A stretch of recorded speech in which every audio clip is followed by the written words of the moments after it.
Vou-vos falar ser professor no século XXI. Mas antes de entrar no tema de fundo, queria-vos propor 3 perguntas. E estas 3 perguntas é para refletirem sobre elas e responderem no fim da sessão. Ora, elas são as primeiras 3 perguntas são estas.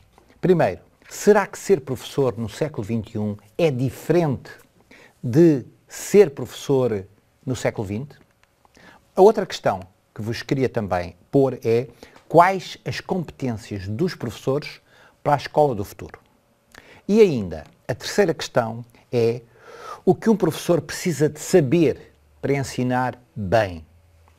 Ora, para falarmos do futuro, há um provérbio chinês que nos diz que quando olhamos para a história é como que uma bola de cristal através da qual se tem uma sombra do futuro.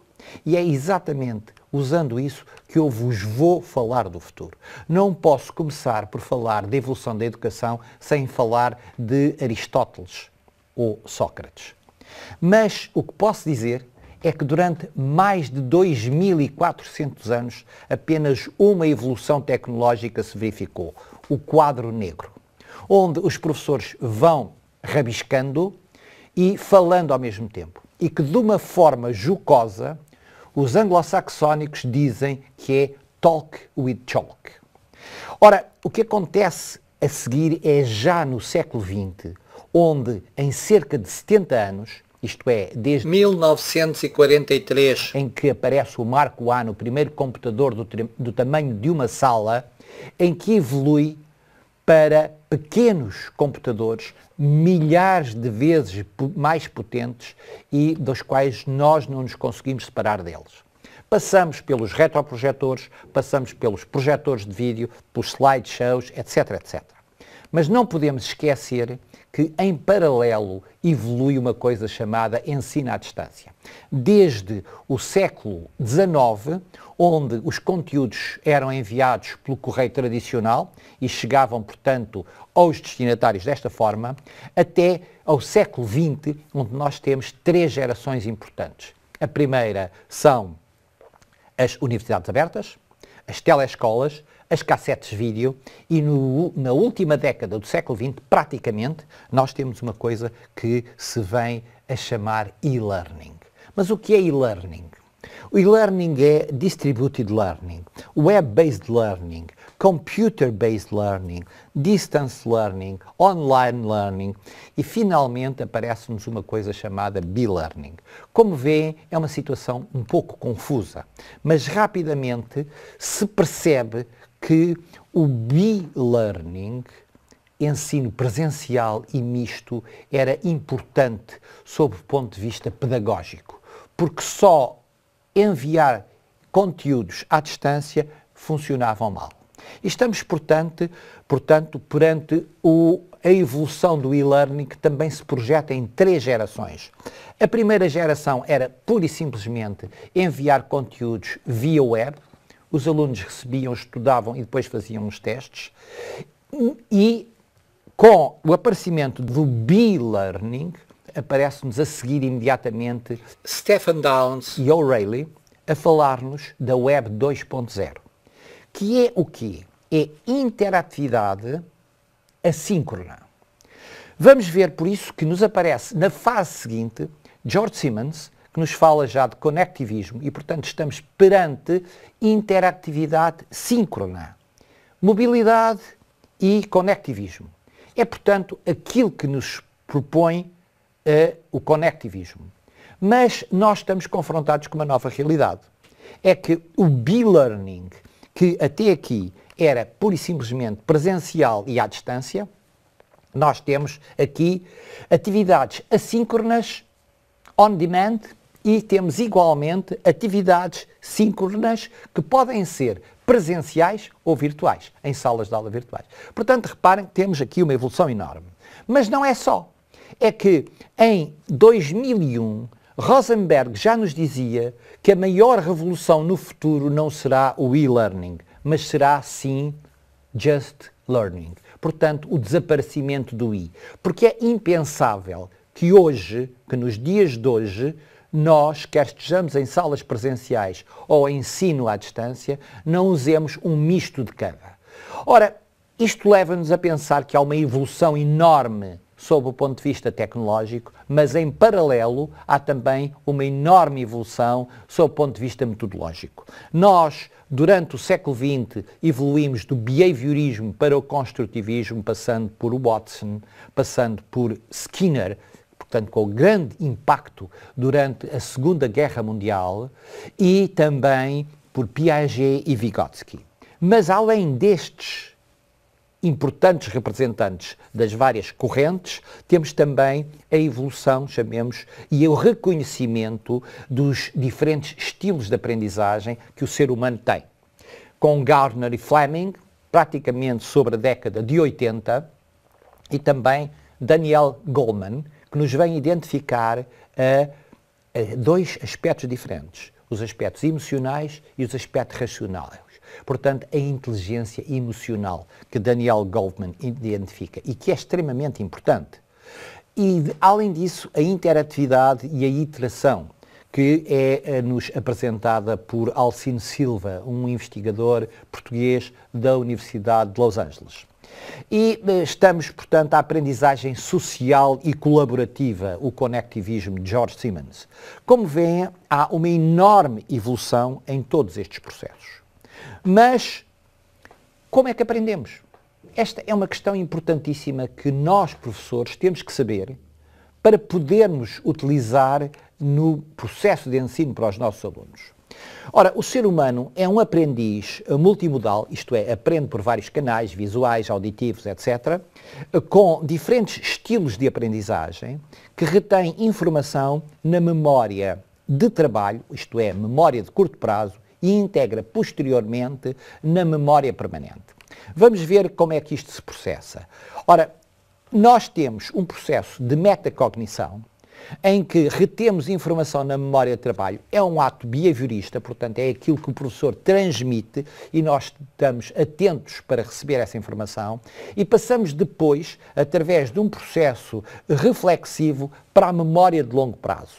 Portanto, temos aqui reflexão, iteração e repetição, até termos toda a informação integrada na memória de longo prazo e assim se processa a aprendizagem.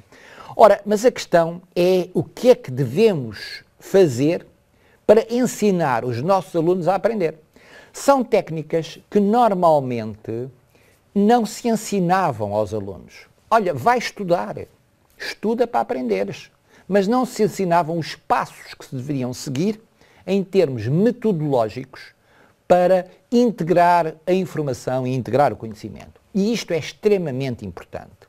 Os nossos alunos são, portanto, hoje, digital multimodal learners, e sempre foram, só que hoje estão identificados como tal, têm diferentes estilos de aprendizagem, aprendem quantidades de informação de forma superficial estruturada, e registram-na na memória de trabalho e armazenam na memória permanente, como vos mostrei.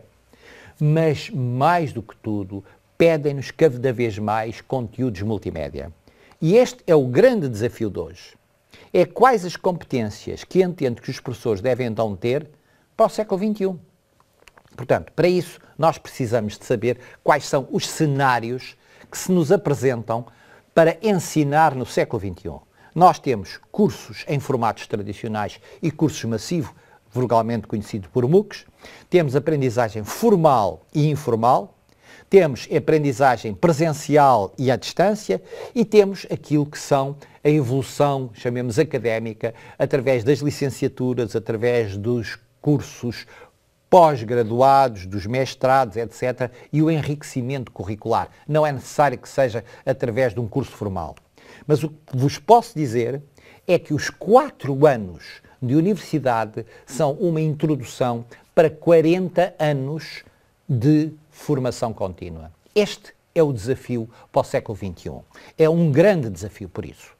Mas o que fazer para aprender a ensinar? É uma nova abordagem, é um novo desafio para aqueles que querem ser professores na era digital.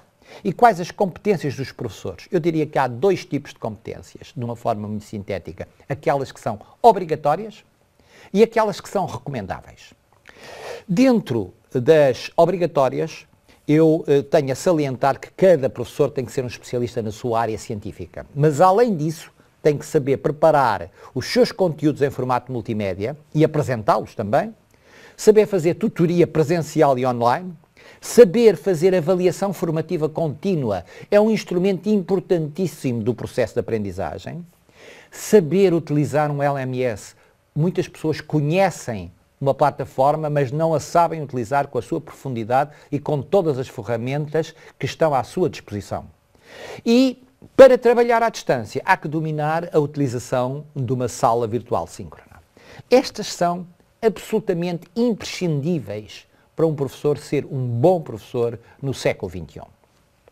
Algumas variações, no entanto, podem ser verificadas em função do nível de ensino que estamos a trabalhar. Se estamos a trabalhar num pré-escolar ou num ensino básico, nós temos uma abordagem, certamente.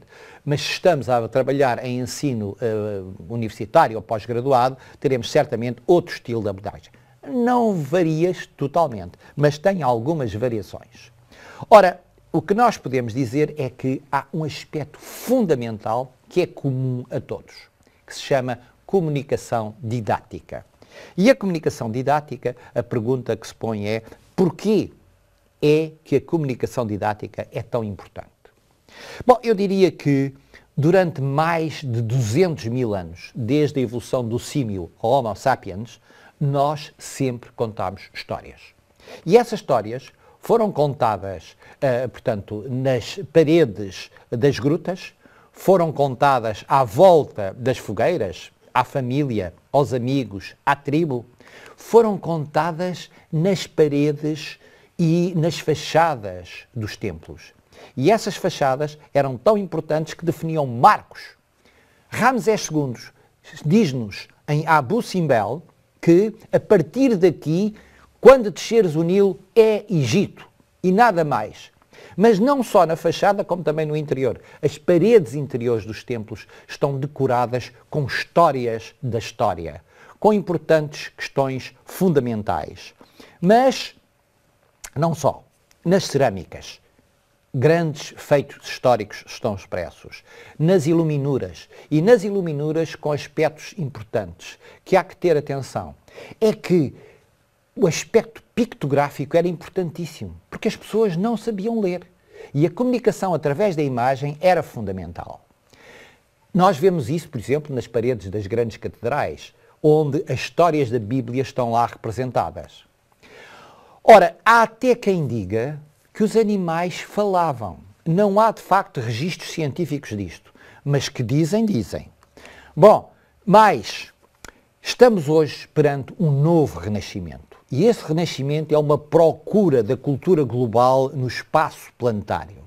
Há uma nova forma de escrever, a forma digital, e há uma nova forma de divulgar, a web. Tudo isto são, de facto, evoluções importantíssimas. Mas hoje quase só se comunica com telemóveis.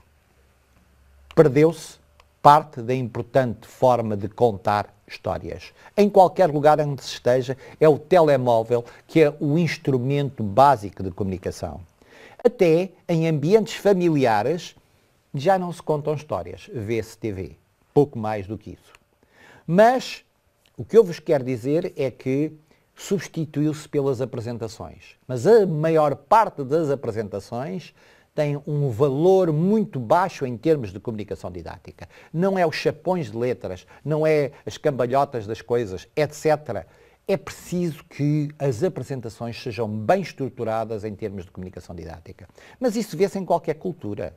Se nós vermos na cultura anglo-saxónica, é exatamente o mesmo aspecto negativo que eu vos apontei. Em espanhol, a mesma coisa. Nós estamos, portanto, com apresentações que não são instrumentos de comunicação didática. Perdeu-se, portanto, o conhecimento da narração e de contar histórias. Mas nós hoje vivemos num momento exponencial. Portanto, hoje os tempos são exponenciais. E o que vos quero dizer é que nós estamos perante uma revolução. uma revolução multimédia do pensamento, de partilhar e de contar histórias. Isto hoje chama-se storytelling. Mas mais do que isso, a nossa revolução é uma revolução de aprender a ensinar e ensinar a aprender. Tudo com storytelling. Mas mais, a nossa revolução há muito em comum. E o que há em comum na nossa revolução é a forma de nos expressarmos, de contar as nossas histórias, de dizer a nossa poesia, de expressar o nosso romantismo e usar as tecnologias. Tudo isto com storytelling. Ora, storytelling é comunicação pictográfica também. É exatamente na capacidade da narração e da comunicação não verbal que está o poder e como contar as grandes histórias de hoje. É exatamente através deste processo que nós temos que melhorar tudo. A complexidade do storytelling está em recriar histórias e recriar conteúdos, em difundir a cultura tradicional ou de alta tecnologia numa linguagem simples, que todos entendam. Ora, nós o que vemos é que este é o momento em que na ciência da comunicação temos que ser artistas e simultaneamente temos que ser cientistas, usando ferramentas e formas massivas de criar e contar histórias em formato presencial ou à distância. Isto é, como disse, storytelling. Mas mais, tudo para criar melhores formas de nos expressarmos. Temos que tirar partido de novas ferramentas que temos à nossa disposição, aproveitando as vantagens da interatividade presencial e do trabalho colaborativo remoto, com storytelling. Mas mais ainda, temos que reinventar uma nova história. Temos que reinventar novos poemas. Mas não podemos ter medo. Medo, não. Isso não cabe na nossa estratégia e na nossa forma de estar se queremos vencer. Não estamos questionando o possível. Estamos, sim, desafiando o impossível. Esta é a postura. Podemos dizer que storytelling é de uma maneira de pôr em prática as nossas ideias, os nossos conteúdos, os nossos serviços e os nossos produtos, tudo com êxito. Vamos então ver um homem que foi um grande contador de histórias. Steve Jobs foi um homem de sucesso e, provavelmente, se não o melhor, dos melhores contadores de histórias do século XX, usando as técnicas de storytelling. Ora, hoje todos querem conteúdos multimédia. De 100% dos conteúdos disponibilizados, 77% são em formato de imagem, formatos multimédia. Isto é, mais de 3/4 e só 23% em formato de texto. Eu diria que estamos perante dois desafios. Um é a apresentação dos conteúdos e outro é a apresentação de histórias. Isto é importante para os docentes terem consciência de que esta perspectiva, esta abordagem é fundamental para o século XXI. E para fazer uma apresentação quase perfeita, eu diria que há dois aspectos importantes a ter em linha de conta. E esses aspectos são preparar a apresentação e apresentá-la. É preciso ter uma apresentação extremamente bem feita. É preciso, por isso, dominar o conteúdo e identificar o auditório ou os destinatários para quem a vamos fazer. E em seguida, nós temos que saber usar um slideshow em boas condições, cheio de comunicação didática, para podermos ter os melhores resultados em termos de comunicação. Ora bem, estamos, por isso, nós professores, preparados para o futuro? Esta é a questão fundamental que vos proponho refletir. E agora, vamos às 3 questões que vos propus inicialmente. Essas 3 questões, a minha sugestão é que vocês se reúnam com os vossos amigos, com o vosso grupo de investigação, com o vosso grupo de estudo e debatam estas 3 questões. E façam mais sobre este tema e debatam com eles. Bom, muito obrigado pela vossa atenção e estou à vossa disposição para questões.